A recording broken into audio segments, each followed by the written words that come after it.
আসসালামু আলাইকুম। কেমন আছেন সবাই? আশা করি আল্লাহর অশেষ রহমতে ভালো আছেন। আলহামদুলিল্লাহ, আমিও অনেক ভালো আছি। নতুন আর একটা ভিডিওতে সবাইকে স্বাগতম। যে বিষয়টা নিয়ে আজকে কথা বলবো সেটা হলো, আপনারা অনেকে দেখতেছেন যে গত কয়েকদিন ধরে টেলিভিশনে দেখাইতেছে, অনেক চ্যানেলে দেখাইতেছে যে রেকর্ড পরিমাণ সৌদি আরবের ভিসা ইস্যু করতেছে। প্রত্যেক দিন 5 থেকে 6 হাজার ভিসা ইস্যু করতেছে। আপনারা জানেন যে 2034 বিশ্বকাপ ওয়ার্ল্ড কাপ সৌদি আরবে অনুষ্ঠিত হইতেছে, এটা কনফার্ম হয়ে গেছে। এখন সৌদি আরবে প্রচুর কাজ করতেছে, প্রচুর উন্নয়নমূলক কাজ করতেছে, সেই জন্য এত ভিসাগুলি ইস্যু করতেছে।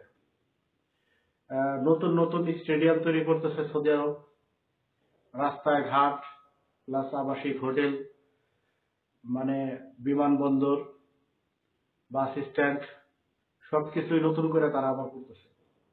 সেই জন্য প্রচুর লোক প্রয়োজন, দক্ষ শ্রমিক প্রয়োজন। সেই জন্য খবরে দেখলাম যে বাংলাদেশের স্বাধীনতার 53 বছর ভেতরে কোন রাষ্ট্র এত ভিসা ইস্যু করতেছে, এমনকি গত মাসে প্রায় 80,000 ভিসা ইস্যু হয়েছে। এখন তারা লোকজন আনতেছে, দক্ষ লোক, এত লোক আসতেছে, এর ভেতরে কিন্তু প্রতারণা হওয়ার অনেক চান্স আছে। কারণ আমরা যাতে বাঙালি, একটা কথা মাথায় রাখতে হইব, ঠিক আছে? সবাই তো আর ভালো না। যে পরিমাণে ভিসা আসতেছে দিতেছে, ওই পরিমাণ লোক আনতেছে। তবে একটা কথা মাথায় রাখবেন, যারা নতুন করে আসতে চাইতেছেন ভিসায় সৌদি আরবে, সেই আগের মতো এখন আর নাই। এখন অনেকটা যুগ পাল্টাই গেছে, অনেকটা পরিবর্তন হয়ে গেছে। এখন আগে একটা লোক চলে বেকার ছিল, মামা খালু একটা ভিসা দিছে চলে আসছে, কিন্তু এখন কিন্তু আসার পরে কিন্তু বেকার, এখন কিন্তু আর আগের সিস্টেম নাই। আপনি যদি কাজ না জানেন, সৌদি আরবে আসিয়া বেকার থাকবেন।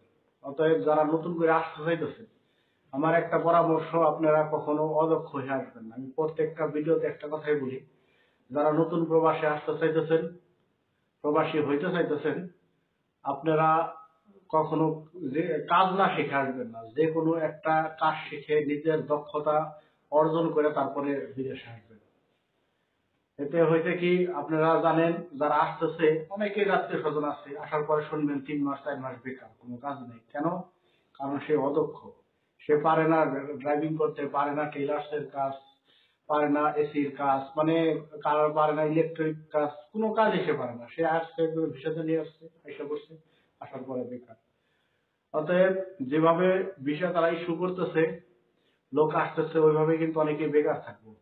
অতএব আপনারা যারা আসতে চাইতেছেন, কাজ শিখে আসবেন, দক্ষ হয়ে তারপরে প্রবাসে আসবেন। যদি 2025-এ বিদেশ আসতে চান, আর এমন একটা মেন্টালিটি আপনার থাকতে হইব যেন আপনি 15 থেকে 18 ঘন্টা ডিউটি করতে পারেন, এমন একটা চিন্তা ভাবনা আপনার ভিতরে থাকতে হইব। কারণ বিদেশে এখন অনেক পরিশ্রম করতে হয়, ঠিক আছে?